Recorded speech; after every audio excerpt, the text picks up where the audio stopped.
नमस्कार दोस्तों। आज हम लोग जिस प्राणायाम के बारे में बात करने वाले हैं, इस प्राणायाम को सिंहासन प्राणायाम कहा जाता है। इस प्राणायाम को इंग्लिश में लॉयंस ब्रेथ भी कहा जाता है। तो दोस्तों, इस प्राणायाम को सुबह या शाम कभी भी आप खाली पेट कर सकते हैं और इस प्राणायाम को 5-10 बार से लेकर के 40-50 बार तक भी आप कर सकते हैं। तो दोस्तों, इसमें जो है वज्रासन में बैठ जाना है। जिन लोगों को अगर वज्रासन में बैठने में असुविधा है, वह इस प्राणायाम को कुर्सी पर बैठकर भी कर सकते हैं। तो दोस्तों, इसमें शेर के समान बैठना है और जीभ को बाहर निकाल के सिंह के समान दहाड़ना या गरजना है। तो दोस्तों, कैसे करना है पहले देख लीजिए और इसके बाद जो है रोज़ इस प्राणायाम को करें और इसे करने से क्या क्या लाभ होता है वह भी मैं अब बताऊंगा। तो दोस्तों, पहले वज्रासन में बैठ जाएं। इसके बाद जो है इस दोनों घुटने को जितना हो सके उतना फैलाना है और इसके बाद ऐसे फैला लेना है जितना सकिए। इसके बाद दोनों जांघों के बीच पंजों को ऐसे रखना है, उल्टा ऐसे रखना है और गर्दन को और रीढ़ की हड्डी को तान करके सर को ऊपर के तरफ रखना है। और देखिए, और इसके बाद जो है श्वास को नाक से भरते हुए मुंह से छोड़ना है और शेर के समान दहाड़ना है। तो दोस्तों, ऐसे देखिए, गर्दन ऊपर रहेगा, ऐसे सर ऊपर करके आँखों को, दोनों पुतलियों को भ्रिकुटी के मध्य में देखना है। और देखिए दोस्तों कैसे करना है।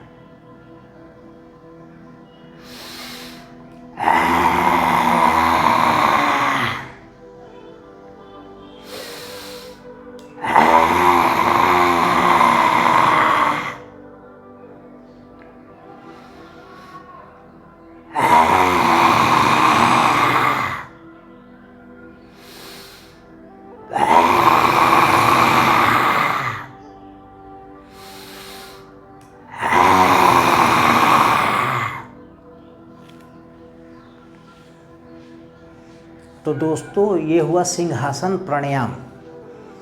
तो इस प्राणायाम को करने से क्या क्या लाभ होता है वह मैं अब बताने जा रहा हूँ। तो दोस्तों, गला, कंठ, जीभ और टॉन्सिल को यह मजबूत बनाता है। तो गला, कंठ, जीभ के किसी भी प्रकार का अगर समस्या है, रोग है, तो उसको दूर करेगा। थायराइड में हाइपर थायराइड या हाइपोथायराइड दोनों रोगों को यह ठीक करेगा और अगर नहीं है तो आगे नहीं होने देगा। तो दोस्तों, इसमें श्वास नली, जबड़ा भी मजबूत बनता है और निरोगी रहता है। तो जो लोग गायक हैं या नेता या शिक्षक का पेशा करते हैं या जिनका काम है गाना गाना या नेतागिरी करना, भाषण देना लंबे लंबे समय तक, या शिक्षक जो पढ़ाते रहते हैं अक्सर बच्चों को क्लासों में, उन लोगों को यह प्राणायाम करने से बहुत ज़्यादा लाभ देखा गया है। क्योंकि वो लोग चाहे जितने देर भी बोले, उनकी आवाज़ नहीं बैठेगी, गला नहीं बैठेगा। तो दोस्तों, इससे हकलाना, कुछ लड़के बच्चे हकलाते हैं, वो दूर हो जाएगा। दम्मा के रोगियों को भी लाभ देखा गया है, वाणी मधुर बनेगी। और दोस्तों, जैसे बस में कुछ लोग चलते हैं तो उनको उल्टी की जो समस्याएं होती हैं वह भी नहीं होगी। तो हिचकी की समस्या या उल्टी की समस्या वह दूर होगी। मेरुदंड, रीढ़ की हड्डी और गर्दन लचीला बनेगा।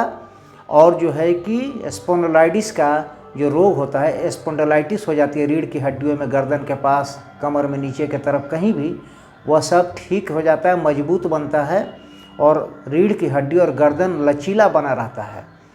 तो दोस्तों, इसमें जो है चेहरे पर की झुर्रियाँ दूर हो जाती है और गाल का बनावट ठीक हो जाता है।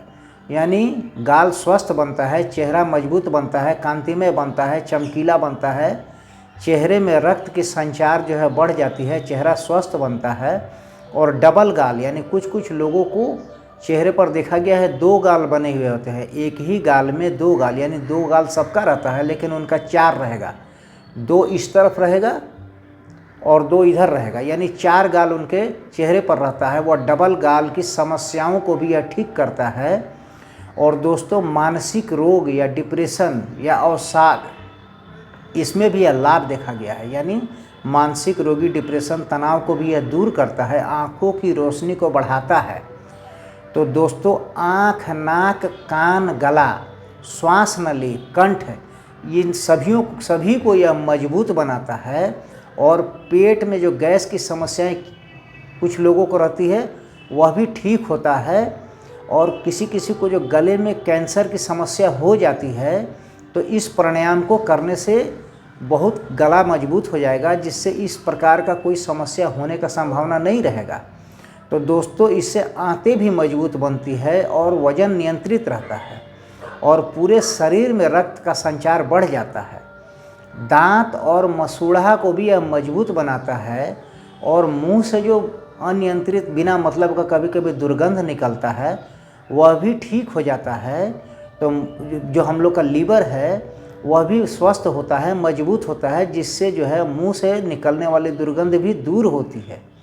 तो दोस्तों जो लोग गंभीर रोग से, किसी भी रोग से पीड़ित हैं या एक्सीडेंट हुआ है या मिर्गी के रोगी हैं या उच्च रक्तचाप के रोगी हैं या किसी भी हृदय के रोगी हैं, किसी भी अगर गंभीर रोग से पीड़ित लोग हैं तो वो लोग किसी जानकार योग गुरु यानी योग शिक्षक जो योगा के बारे में जानता है उनके देख रेख में इस प्राणायाम को करें।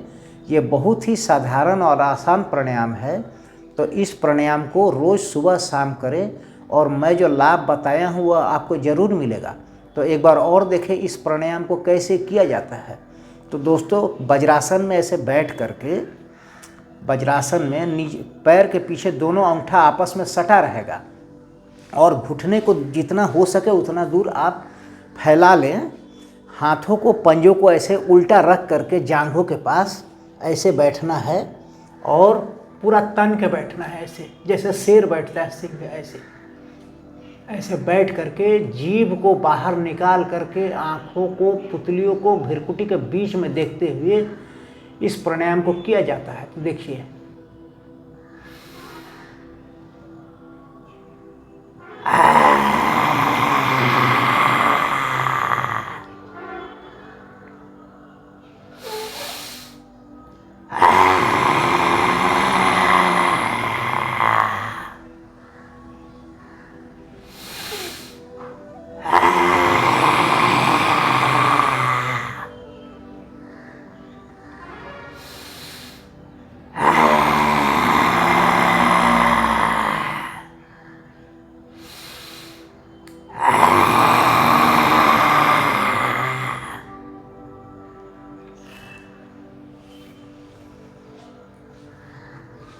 तो दोस्तों इस सिंहासन प्राणायाम को अगर ज़्यादा नहीं तो कम से कम 5 से 10 बार तो ज़रूर करना चाहिए। और मैं जो लाभ बताया हूँ यह लाभ आपको ज़रूर मिलेगा। सुबह या शाम खाली पेट कभी भी इस प्राणायाम को आप करें और अपने जीवन को सफल बनाएं और निरोगी बनाएं। तो दोस्तों आज के लिए बस इतना ही। प्रणाम दोस्तों।